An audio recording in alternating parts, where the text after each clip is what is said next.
Hi, I'm Pat. Welcome back to the channel. This is part 4 of Amish with a Twist, and this is the last episode for this quilt because we're going to finish it. Make sure you stay till the end. Thanks for joining me. In part 3 we finished the center star, and in part 4 today we're going to finish this quilt. So we have a lot to do, so thanks for joining me and thanks for sticking with me. So we're going to pick up where we left off by beginning with the pebble design that's just outside of the center star.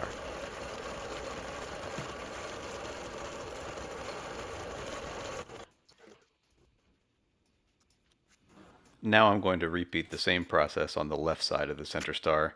I'll use the morph tool to position the design accurately, and then it will be ready to stitch out.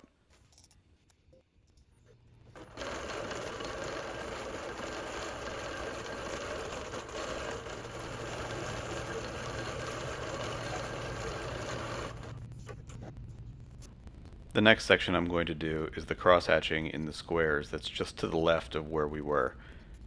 I'm going to start by creating the grid of points that I need to generate the crosshatch stitching pattern. I'm also going to create the points in the corresponding block on the right side of the center at the same time, and then stitch them both together.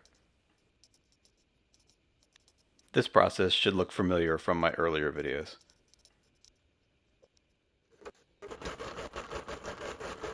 As we get more and more of this cross-hatching done in these blocks, I'm really feeling like it was the right decision. I like the way it's turning out. I could have maybe extended the pebbles further out, but then I'd have to do something different with the stars in the corner. So overall, I'm happy with how it turned out.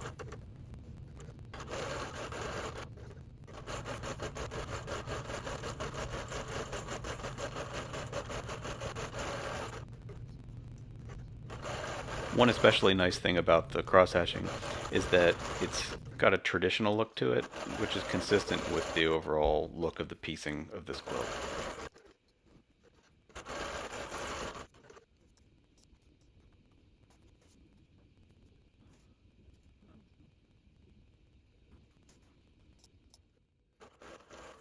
If you've seen the previous videos in this series, you recognize this design.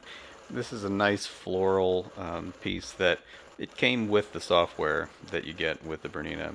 I quite like it. I think it's got a nice flowing look to it, and I think it complements the block well. The overall design of the quilt is very symmetric, so you'll notice that when I do something on one end of the quilt, I almost always go and do the same thing at the other end.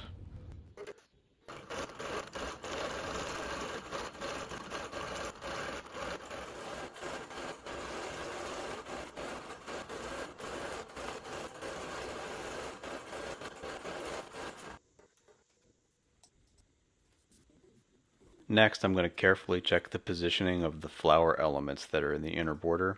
These need to fall nicely within each of those squares and visually appear centered in each one. Stitching these is kind of a pain with all the stopping and starting, and now that we're past the halfway point on this quilt, I'm certainly getting a little tired of them, but I do think the look is nice.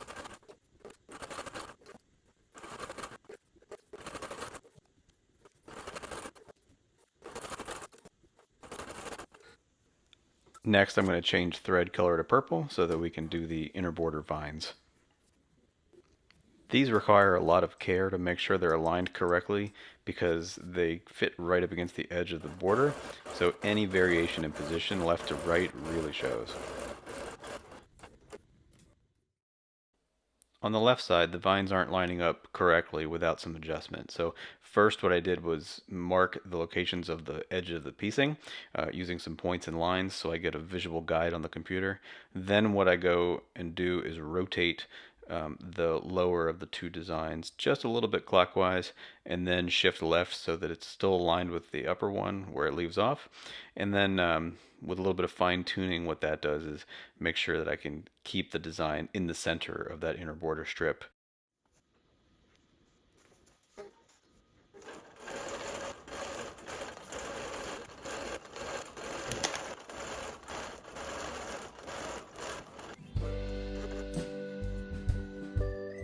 Now that I'm done with this row, I'm going to advance the quilt, and then I'm going to check alignment with the laser, and then I'm going to apply a lot of pins so that everything stays stable for the next row.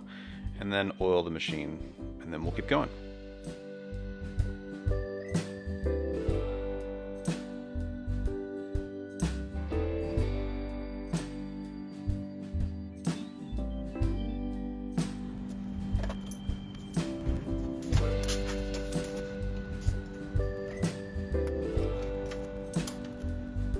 After advancing the quilt, we're going to be working on this row of blocks here. So you can see I went ahead and made sure with the laser that everything was aligned so that the quilt top is laying flat and as straight as possible. And then once I have things lined up, what I do is I go through and I pin. Ideally I've got pins around all sides of where we need to quilt. So I do have pins left in here from the previous row, so I leave those in place until they're in the way. And then I'll add pins in just below the area that we're going to be quilting. And then I also put pins in each block. So let's say we're stitching this block and these two aren't done yet. Then this pin and this pin will help keep things steady in here as we're sewing in the adjacent blocks. I'm going to do preliminary placement of some of the designs in the block that we're working on, but then we're going to go back one by one and do a more accurate locating of each one. I generally like to work from the center of the quilt towards the outside if possible, so I'm beginning this row by working on the centermost blocks here. Again, I'm locating the points to create the crosshatch stitching pattern in these blocks. This should look very familiar by now. With the 24-inch throat depth on this machine, the Bernina Q24, you might wonder why I'm not working on 2 rows at a time instead of just 1, since these are 10-inch blocks. Well, the answer is, once you add a little bit of buffer at the top and bottom, it's actually pretty challenging to fit 20 inches within the workable area. I've had good luck up to about 18 inches or so with no problems, but 20 is probably a bit too much. The reason you don't get a full 24 inches of sewing range is because, the machine itself takes up some space and bumps against the back bar when you move it back. So the needle can't sew all the way up against that rail. Also, as you start to make progress on the quilt and you're rolling the finished portion up on the bar that you see in the back, that takes up space, and as that gets larger, it prevents you from sewing all the way to the back. A quick use of the morph tool here is going to help me get this hibiscus flower positioned just right. On these blocks with the hibiscus flower, I'm using a different thread color on each one because each block is different. So I'm choosing a color that I think matches well with the fabrics.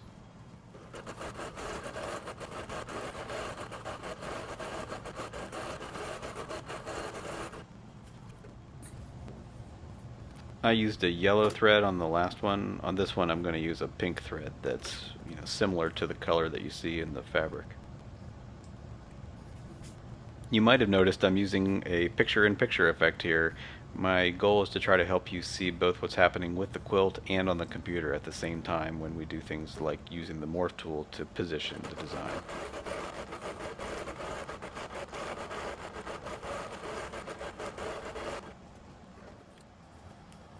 Now I'm changing back to the blue thread. This is for the feather design that shares the blocks with the pebbles. The morph tool works especially well for getting these pieces aligned because unlike some of the designs, these really need to go right up to the edge of the fabric. So we can't just rotate and reposition. We actually need to adjust the shape of the design so that it fits exactly with the fabric.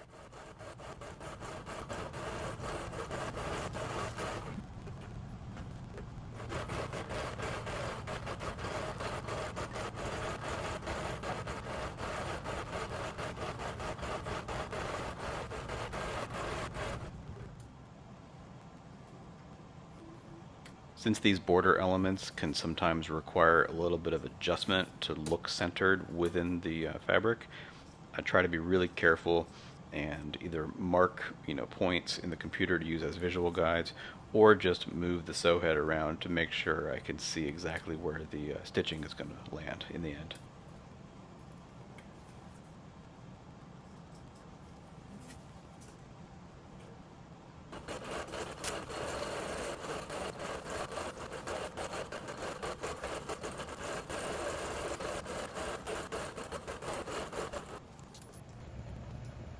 For some reason in this quilt, the right side really hasn't needed much adjustment, but the left side has kind of needed some fine tuning all along.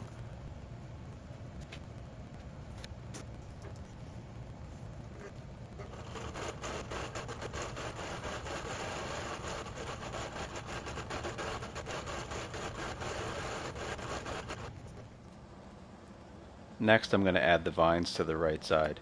As I mentioned before, these require a lot of care and attention to make sure they're really accurately placed within the center of the strip, because the quilting design itself is just barely smaller than the width of the strip.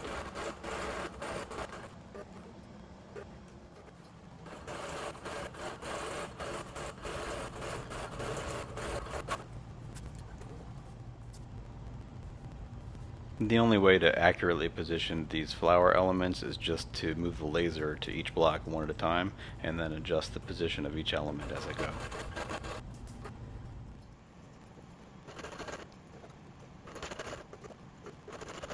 I noticed what looked like some tension issues in this section, so I pulled the bobbin out just to check it and make an adjustment, and then go ahead and sew the rest. I'm going to repeat the alignment process for the right hand side and then stitch these elements as well.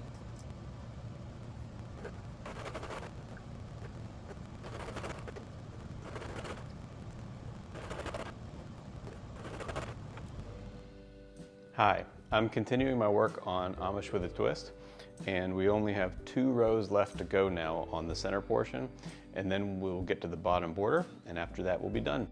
First, I'm going to remove any pins that are too far up that need to come out. We don't want to roll up any pins.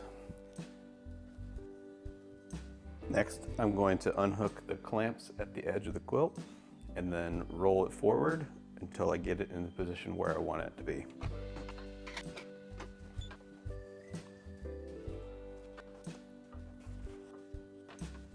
Okay, next I'm going to use the laser on the sew head to make sure everything's lined up. Try to get the seams as straight as possible, both vertically and horizontally.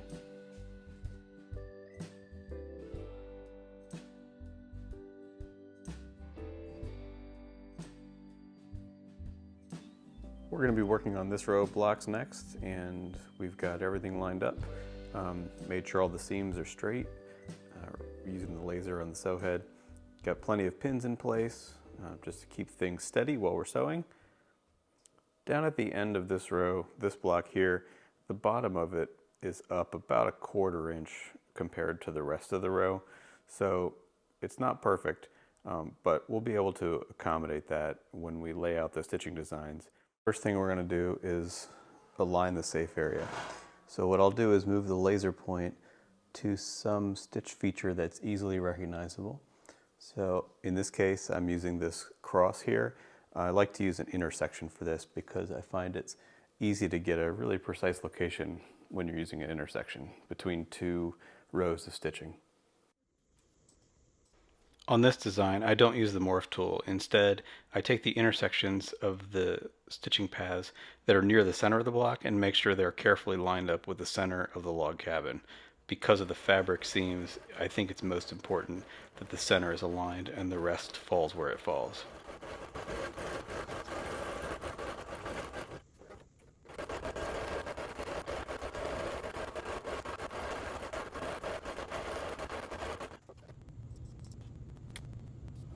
On this design, I do use the morph tool because the stitching design has a lot of negative space at the center.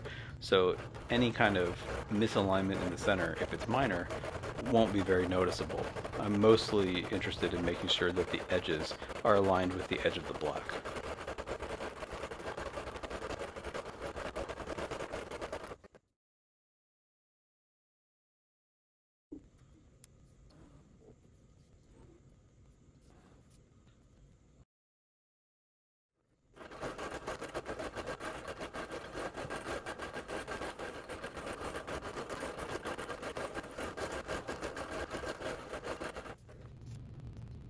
In this row, the 2 blocks with crosshatch stitching over squares are next to each other, so I can treat them as one large block. That allows me to create longer sewing paths that you can see here.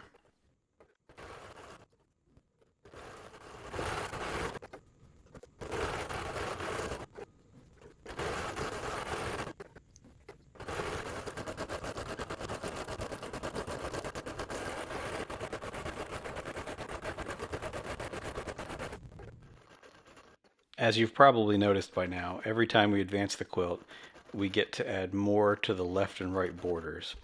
This can get a little tedious compared to the top and bottom borders, which are nice because you can stitch those all at once because they're all within the accessible area at one time. There is a practical limitation to what you could do with the borders because of this. If you wanted to do a single design motif that was longer than 20 inches or so, you'd have to break it into multiple parts. These flowers that we're doing in the blue section, for reference, are about 12 inches for a single design iteration. Now we're into the most complicated block of the whole quilt. The first step is to get an accurate measurement of all the intersection points of the fabric pieces that are in this block.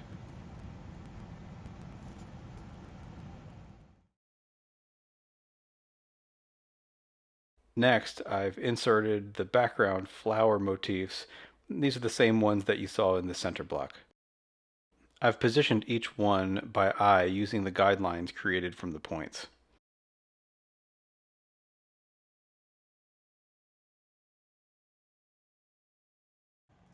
Next, I inserted a pebble-style background that's oversized and then trimmed it to fit within these triangles. I defined the trimming points by using the laser and moving the sew head.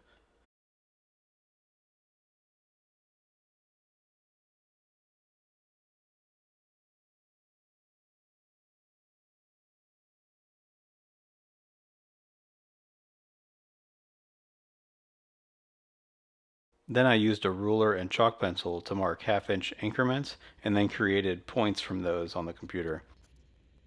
Those points are the foundation for the radiating lines just like we did in the center block in part 3.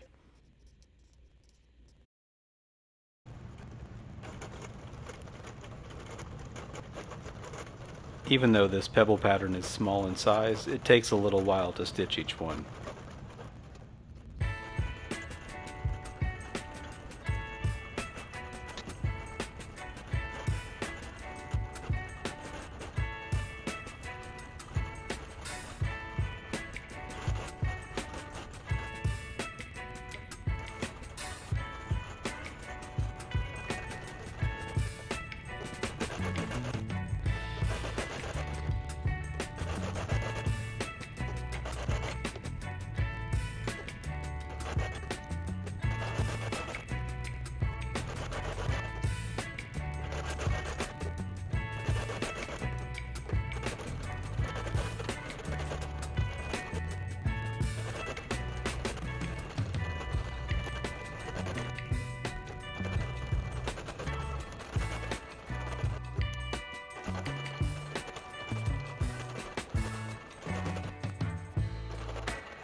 The second to last row of blocks is now finished, which included 2 of these, which are really time consuming with a lot of custom quilting and a lot of stopping and starting, lots of alignment of different designs within the block.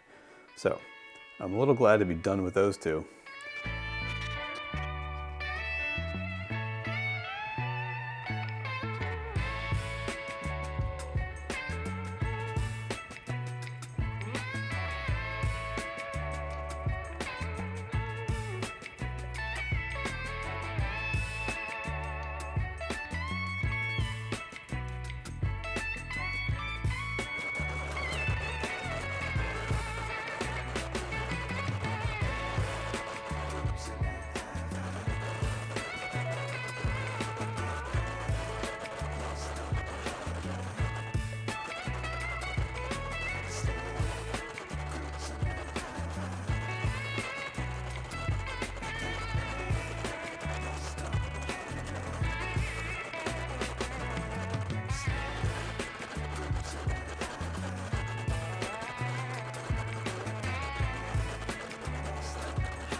In this bottom border section, I'm taking a lot of care to make sure the alignment is just right. I've taken a lot of points and from that created some guidelines, and then I'm manually adjusting each of the design elements so that it fits cleanly centered within its space.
Now that we've finished all the stitching on this quilt, we get to take it off the frame and take a look at the whole thing all together.